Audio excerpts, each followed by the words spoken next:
Hello दोस्तों, मैं धनंजय गुप्ता आपका स्वागत करता हूं आज एक नई वीडियो में। दोस्तों, आज के इस वीडियो की हमारी टॉपिक है वर्ग 15 के तत्व, जिसको इंग्लिश में हम लिखेंगे एलिमेंट्स ऑफ ग्रुप 15। यदि हम आवर्त सारणी के वर्ग 15 को देखें तो वर्ग 15 में मुख्य रूप से नाइट्रोजन, फास्फोरस, आर्सेनिक, एंटीमनी और बिस्मथ ये तत्व मिलते हैं। तो इन तत्वों को हम कहेंगे वर्ग 15 के तत्व, क्योंकि ये आवर्त सारणी के वर्ग 15 में हैं। लेकिन इस वर्ग 15 की हम बात करें तो इसमें पहला तत्व नाइट्रोजन है, इसलिए इन सभी तत्वों को नाइट्रोजन परिवार के तत्व भी कहते हैं, क्योंकि इस वर्ग का प्रथम तत्व नाइट्रोजन है। नाइट्रोजन परिवार के तत्व या आप कहें वर्ग 15 के तत्वों के लिए एक दूसरा नाम भी हम प्रयोग कर सकते हैं। वर्ग 15 के तत्वों को निकोजन भी कहते हैं, जिसका तात्पर्य दम घोटने वाले पदार्थों से है। अर्थात वर्ग 15 के जो तत्व हैं, इनकी सहायता से कुछ ऐसे पदार्थ या यौगिक बनते हैं जो उनमें दम घोटने की प्रवृत्ति होती है, इसलिए वर्ग 15 के तत्वों को निकोजन भी कहते हैं। उम्मीद है कि ये सारी बातें आपको क्लियर हो गई हैं। तो चलिए अब हम बात करते हैं वर्ग 15 के तत्वों के सामान्य लक्षण की। तो सामान्य लक्षण को आप सामान्य गुण भी कह सकते हैं, और यहाँ पर पहला गुण हम पढ़ेंगे इलेक्ट्रॉनिक विन्यास। आप देखें यहाँ पर वर्ग 15 के तत्व दिखाए गए हैं, इनमें से कुछ तत्वों का इलेक्ट्रॉनिक विन्यास हम लिखते हैं। यदि नाइट्रोजन का हम लिखें तो हम लिखेंगे 1s2 2s2 2p3। यदि फास्फोरस का लिखें तो हम लिखेंगे 1s2 2s2 2p6 3s2 3p3। ऐसे ही आप चाहें तो सबका लिख सकते हैं, लेकिन इतनी से भी बात हम समझ सकते हैं, इसलिए हम आगे का यहाँ पर नहीं लिख रहे हैं। आप देखें तो नाइट्रोजन का बाह्यतम कोष दूसरा है, और दूसरे कोष का जो इलेक्ट्रॉनिक विन्यास है, जो कि बाह्यतम कोष है, ये इलेक्ट्रॉनिक विन्यास 2s2 2p3। यहाँ पर फास्फोरस का बाह्यतम कोष तीसरा है, और इसका भी इलेक्ट्रॉनिक विन्यास कुछ इसके जैसा ही है। अर्थात हम कह सकते हैं कि वर्ग 15 के तत्वों के संयोजकता कोष का इलेक्ट्रॉनिक विन्यास ns2 np3 होता है। n यहाँ पर क्या है? तो n है यहाँ पर बाह्यतम कोष। यहाँ पे संयोजकता कोष लिखा गया है, तो आप जानते हैं पी ब्लॉक तत्वों का जो संयोजकता कोष है वो बाह्यतम कोष ही होता है। तो जो बाह्यतम कोष है इसको हम संयोजकता कोष भी यहाँ पर कह सकते हैं।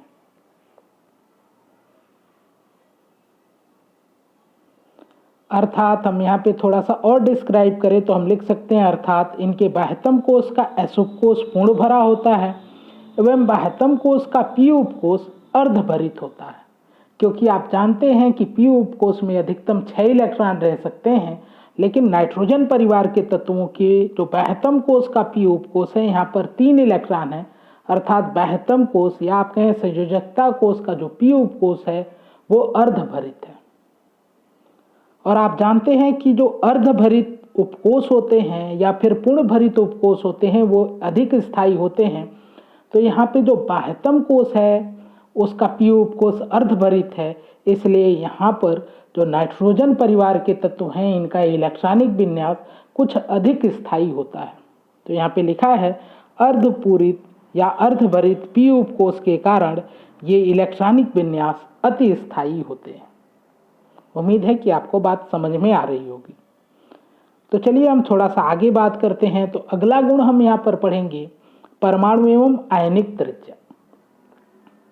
दोस्तों, आपने क्लास 11th में ही पढ़ा था कि किसी वर्ग में ऊपर से नीचे जाने पर परमाणु क्रमांक बढ़ने के साथ परमाणु एवं आयनिक त्रिज्या बढ़ती है।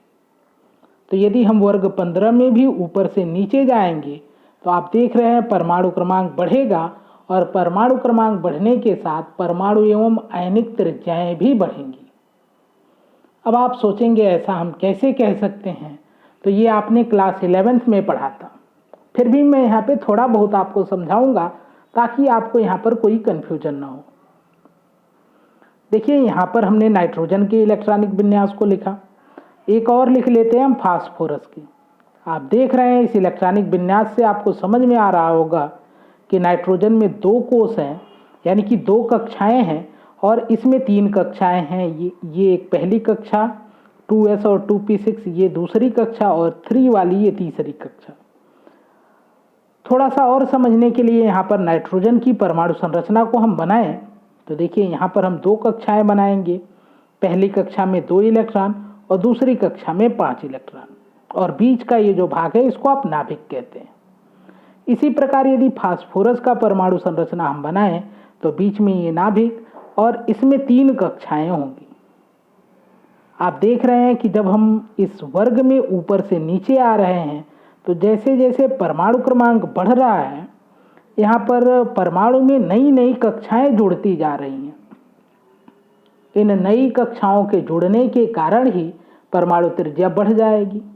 आप ऐसे ही समझ लीजिए, परमाणु त्रिज्या मीन्स नाभिक से बाह्यतम कोष तक की दूरी। आप देखें यहाँ पे 2 कक्षाएं हैं, मीन्स दूरी भी कम है, और यहाँ पे बाह्यतम कोष तीसरा हो गया है, मतलब ये दूरी काफ़ी बढ़ गई है, अर्थात परमाणु त्रिज्या बढ़ गई है।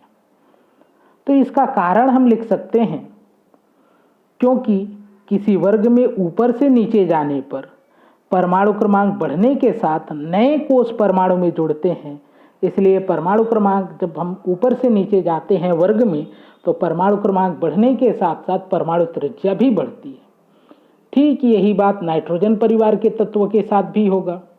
तो नाइट्रोजन परिवार या आप कहें वर्ग 15 में ऊपर से नीचे जाने पर परमाणु एवं आयनिक त्रिज्याएं बढ़ती हैं। उम्मीद है आपको ये बात क्लियर हो गई होगी। अब यदि हम बात करें परमाणु एवं आयनिक त्रिज्या कैसे परिवर्तित होती है आवर्त में, उस पर हम लोग थोड़ा सा चर्चा करते हैं। लेकिन उसके पहले यहाँ पे एक चार्ट आप देख लीजिए। आप देखें यहाँ पर तो नाइट्रोजन की परमाणु त्रिज्या है 70 यानी कि 70 पिकोमीटर, यहाँ पे 110 पिकोमीटर, फिर 121, 141, 148। आप देखें तो नाइट्रोजन से फास्फोरस तक जो ये परमाणु त्रिज्या का परिवर्तन है ये काफ़ी ज़्यादा है और ये धीरे धीरे घट रहा है। इसका क्या कारण है? तो ये बात ध्यान रखें यहाँ पर कि नाइट्रोजन से फास्फोरस तक सहसंयोजक त्रिज्या में विचारणीय वृद्धि प्रक्षिप्त की जाती है, हालांकि आर्सेनिक से बिस्मथ तक सहसंयोजक त्रिज्या में बहुत कम वृद्धि प्रक्षिप्त की जाती है। यह क्यों होता है? क्योंकि परमाणु क्रमांक बढ़ने के साथ यहाँ पे डी और एफ उपकोष भी आने लगते हैं, और आप जानते हैं कि डी उपकोष और एफ उपकोष इन दोनों का परिरक्षण प्रभाव, जिसको आप इंग्लिश में कहते हैं शेल्डिंग इफेक्ट, वो बहुत ही दुर्बल होता है। तो इसलिए यहाँ पर जो परमाणु त्रिज्या का बढ़ने का सिलसिला है वो पहले जैसा नहीं रह गया। पहले आप देखें तो यहाँ पे काफ़ी एक बड़ा परिवर्तन आपको देखने को मिल रहा है, एक बड़ा अंतर है जो कि धीरे धीरे घट रहा है। तो ये क्यों हो रहा है? क्योंकि डी और एफ उपकोष यहाँ पे आ रहे हैं जिनका परिरक्षण प्रभाव बहुत ही दुर्बल होता है। अब थोड़ी सी बात हम करें कि परिरक्षण प्रभाव क्या होता है। तो आप जानते हैं कि किसी परमाणु के नाभिक द्वारा बाह्यतम कोष पे जो आकर्षण, बाह्यतम कोष के इलेक्ट्रॉन पे कार्य करने वाला जो आकर्षण होता है वे उसकी अंदर की कक्षाओं के द्वारा कुछ घटा दिया जाता है, क्योंकि ये कक्षाएं परतों की तरह व्यवहार करने लगती हैं। तो जो नाभिक का बाह्यतम कोष के इलेक्ट्रॉन के लिए आकर्षण है वो कक्षाओं के कारण, यानी अंदर की कक्षाओं के कारण घट जाता है। अंदर की कक्षाएं जो ये आकर्षण बल को घटा रही हैं, इसी को हम कहते हैं इनका परिरक्षण प्रभाव। और ये प्रभाव डी उपकोष और एफ उपकोष में बहुत कम देखने को मिलता है, अर्थात डी उपकोष और एफ उपकोष बाह्यतम कोष के इलेक्ट्रॉन पे नाभिक के आकर्षण को घटने नहीं देते। और जब आकर्षण नहीं घटेगा तो नाभिक इलेक्ट्रॉनों को अपनी तरफ खींचेगा और जिससे परमाणु थोड़ा सिकुड़ जाएगा और आयनिक त्रिज्या जितनी बढ़नी चाहिए उतनी नहीं बढ़ेगी। उम्मीद है आपको बात क्लियर हो रही होगी। तो चलिए अब हम बात करते हैं कि आवर्त में किस प्रकार परमाणु त्रिज्या में परिवर्तन देखने को मिलता है। तो किसी आवर्त में बाएं से दाएं जाने पर परमाणु क्रमांक बढ़ने के साथ परमाणु एवं आयनिक त्रिज्या घटती है, लेकिन यह क्रम वर्ग 17 तक ही देखने को मिलता है, क्योंकि आप जानते हैं वर्ग 18 में अक्रिय तत्व होते हैं, वहाँ पे कुछ अपवाद देखने को मिलता है। यदि हम आवर्त सारणी को देखें तो आप देखते हैं कि आवर्त सारणी में कुछ ऐसे खड़े कॉलम हैं। जो ये खड़े कॉलम हैं इनको हम कहते हैं वर्ग, या इंग्लिश में कहते हैं ग्रुप, और ये जो क्षैतिज पंक्तियां हैं इनको हम कहते हैं आवर्त। तो आवर्त सारणी में ये 7 आवर्त हैं और वर्ग यहाँ पर 18 होते हैं। आवर्त को इंग्लिश में हम पीरियड कहते हैं और वर्ग को इंग्लिश में हम ग्रुप कहते हैं। तो ग्रुप देखिए 18 हैं और जो पीरियड हैं वो 7 हैं। तो आवर्त सारणी के यहाँ पे वर्ग 14 से हम कार्बन को, यहाँ से नाइट्रोजन को, और वर्ग 16 से ऑक्सीजन को लेते हैं और इनकी सहायता से बातों को हम समझते हैं।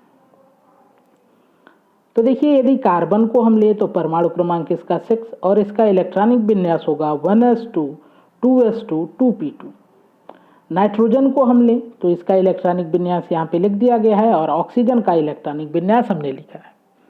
यदि आप इन तीनों के इलेक्ट्रॉनिक विन्यास को देखें तो आप कह सकते हैं कि इसमें 2 कक्षाएं हैं, यहाँ पर इसमें भी 2 कक्षाएं हैं और ऑक्सीजन में भी 2 कक्षाएं हैं। हालांकि ये तत्व एक ही आवर्त में हैं और आप देखें तो इनके परमाणु क्रमांक क्रमिक रूप से बढ़ रहे हैं, लेकिन इनके परमाणु क्रमांक के बढ़ने के साथ नई कक्षाएं नहीं जुड़ रही हैं। ठीक है, तो देखिए यहाँ पे फिगर हम बनाते हैं, ये कार्बन का, नाइट्रोजन का, ऑक्सीजन का परमाणु, तो सब में 2 कक्षाएं हैं। तो आप सोचेंगे कि जब सब में 2 कक्षाएं हैं तो सबकी परमाणु त्रिज्या समान होनी चाहिए, तो फिर हम ऐसा क्यों कहते हैं कि इसकी परमाणु त्रिज्या घटती है? मतलब कि सबसे बड़ी कार्बन की परमाणु त्रिज्या, फिर उससे थोड़ी कम नाइट्रोजन की और फिर उससे कम ऑक्सीजन की, क्योंकि हम जब बाएं से दाएं जाते हैं तो परमाणु त्रिज्या क्रमिक रूप से घटती है। इसका कारण वैसे तो आपने क्लास 11 में पढ़ा है, लेकिन फिर भी मैं यहाँ पे थोड़ा आपको रिमाइंड कराता हूँ। आप देखें तो जब हम कार्बन से ऑक्सीजन की तरफ जा रहे हैं तो परमाणु क्रमांक बढ़ रहा है, और परमाणु क्रमांक बढ़ने के साथ बाह्यतम कोश में इलेक्ट्रॉन भी बढ़ रहे हैं। यहाँ देखिए 2 से 3, 3 से फिर यहाँ 4 हो गया। लेकिन साथ साथ आप सोचें तो नाभिक में प्रोटॉन भी तो बढ़ रहे होंगे। यहाँ पे इसके नाभिक में 6 प्रोटॉन हैं, यहाँ पर 7 प्रोटॉन हैं और यहाँ पे प्रोटॉन 8 है। तो जो 8 प्रोटॉन है, जब ये इन इलेक्ट्रॉनों पे आकर्षण लगाएगा तो इसका आकर्षण कुछ ज़्यादा होगा। आप ऐसे समझ सकते हैं कि जब प्रोटॉनों की संख्या बढ़ेगी तो इसका आवेश बढ़ जाएगा, और धनावेश जितना ज़्यादा होगा उतना ही ज़्यादा इन इलेक्ट्रॉनों पे आकर्षण बल भी काम करेगा। आप देखें तो दूरी तो उतना ही है, लेकिन यहाँ पे इलेक्ट्रॉन की संख्या कुछ कम है, मतलब इससे कुछ कम है, यानी कि 7 है। तो इन इलेक्ट्रॉनों पे जो आकर्षण होगा वो कुछ कम होगा। ये कम क्यों हो रहा है? क्योंकि यहाँ पे नाभिक का आवेश ही कम है। ठीक है, जिसको आप कह सकते हैं प्रभावी नाभिकीय आवेश, और यहाँ पे नाभिक का आवेश और भी कम है, तो इन इलेक्ट्रॉनों पे आकर्षण और भी कम होगा। क्योंकि ऑक्सीजन के केस में नाभिक का इन इलेक्ट्रॉनों पे आकर्षण बल बहुत ज़्यादा लग रहा है, इसलिए जो बाह्यतम कोश है ये थोड़ा सिकुड़ जाएगा, या आप कहें परमाणु थोड़ा सिकुड़ जाएगा और इसकी परमाणु त्रिज्या कुछ कम हो जाएगी। तो जैसे जैसे हम आवर्त में बाएं से दाएं जाते हैं तो परमाणु क्रमांक बढ़ने के साथ नाभिक में प्रोटॉनों की संख्या बढ़ती है, जिससे नाभिक का प्रभावी नाभिकीय आवेश बढ़ता है, और इस नाभिकीय आवेश के कारण जो इलेक्ट्रॉन होते हैं वो थोड़ा नाभिक की तरफ झुक जाते हैं, जिस वजह से परमाणु सिकुड़ जाता है और परमाणु त्रिज्या घट जाती है। आप यहाँ पे थोड़ा सा दिमाग लगाएंगे तो आप कह सकते हैं कि सर यहाँ पे इलेक्ट्रॉन भी तो बढ़ रहे हैं, लेकिन यहाँ पे आप ध्यान दें इलेक्ट्रॉन इसके क्षेत्र में ही तो बढ़ रहे हैं, इतने एरिया में ही बढ़ रहे हैं। ये जब इसका आवेश बढ़ेगा नाभिक का तो ये हर बिंदु पे इसका आकर्षण बढ़ जाएगा। इस एरिया में जितने भी बिंदु हैं उस पर इसका आकर्षण बढ़ जाएगा। तो इलेक्ट्रॉन के बढ़ने का प्रभाव ज़्यादा नहीं होगा, यहाँ पे ज़्यादा प्रभावी कौन है? प्रभावी नाभिकीय आवेश। तो यदि इस कारण को हम लिखें तो हम लिखेंगे क्योंकि आवर्त में बाएं से दाएं जाने पर परमाणु क्रमांक बढ़ने के साथ प्रभावी नाभिकीय आवेश बढ़ता है, और इसलिए बाहरी कोश के या बहतम कोश के इलेक्ट्रॉनों पे आकर्षण बल बढ़ जाता है और परमाणु सिकुड़ जाते हैं, जिससे उसकी त्रिज्या घट जाती है। तो यहाँ पे यदि हम लिखें तो हम लिख सकते हैं कि नाइट्रोजन परिवार जो कि वर्ग 15 है के तत्वों की परमाणु त्रिज्या कार्बन परिवार अर्थात वर्ग 14 के तत्वों से छोटी, परंतु ऑक्सीजन परिवार जो कि वर्ग 16 है इससे बड़ी होती है। तो जो नाइट्रोजन है ये कार्बन परिवार और ऑक्सीजन परिवार के बीच में है, इसलिए इसकी परमाणु त्रिज्या कार्बन परिवार और ऑक्सीजन परिवार के तत्वों के बीच में होगी। उम्मीद है बात क्लियर हो गई। लेकिन जब भी आप तुलना करें तो आप किसी एक समान आवर्त में ही करें। जैसे आप ऐसा नहीं कर सकते हैं कि यहाँ पे कार्बन ले लें और यहाँ पे जो नाइट्रोजन परिवार से आप फास्फोरस को ले लें, क्योंकि तब तो आवर्त बदल जाएंगे। तो ये बातें समान आवर्त में ही लगाएंगे आप। उम्मीद है बात आपको समझ में आ रही होगी। तो चलिए अब अगले गुण की तरफ चलते हैं और हम देखते हैं आयनन एंथैल्पी। तो यदि आप परमाणु त्रिज्या को अच्छे से समझ लेते हैं तो आयनन एंथैल्पी, विद्युत ऋणात्मकता, विद्युत धनात्मकता, ये सब बातें आप आसानी से समझ सकते हैं। तो देखिए आयनन एंथैल्पी क्या होती है, सबसे पहले ये थोड़ा सा हम समझते हैं। तो क्लास 11th में आपने पढ़ा था, फिर भी मैं यहाँ पे आपको थोड़ा सा रिमाइंड कराता हूँ। हमने बताया था कि किसी गैसीय परमाणु से, मतलब कोई परमाणु है जो गैसीय अवस्था में है, किसी गैसीय परमाणु से एक इलेक्ट्रॉन निकालने के लिए जितने ऊर्जा की आवश्यकता होगी उसको हम कहेंगे उसकी आयनन एंथैल्पी। ठीक है, तो किसी गैसीय परमाणु से इलेक्ट्रॉन या उसके कहें बहतम कोश से इलेक्ट्रॉन बाहर निकालने के लिए जो ऊर्जा आवश्यक होती है उसको हम कहते हैं आयनन एंथैल्पी। तो यहाँ पर यदि हम बात करें तो वर्ग 15 में ऊपर से नीचे जाने पर परमाणु त्रिज्या बढ़ने के साथ आयनन एंथैल्पी घटती है। अब बात आप कहेंगे क्यों घटती है? क्योंकि अभी आपने देखा कि परमाणु त्रिज्या मीन्स नाभिक से बहतम कोश के बीच की दूरी। आप जानते हैं जब ऊपर से नीचे जाएंगे तो परमाणु त्रिज्या बढ़ जाएगी, और आप जानते हैं जब परमाणु त्रिज्या बढ़ेगी अर्थात नाभिक और इलेक्ट्रॉन के बीच की दूरी बढ़ जाएगी। और आप जानते हैं यदि दो आवेशों के बीच की दूरी बढ़ जाती है तो उनके मध्य कार्य करने वाला आकर्षण बल घट जाता है। अब यदि नाभिक का इलेक्ट्रॉन पर लगने वाला आकर्षण कम होगा तो थोड़ी सी ऊर्जा देकर ही हम इस इलेक्ट्रॉन को बाहर निकाल लेंगे।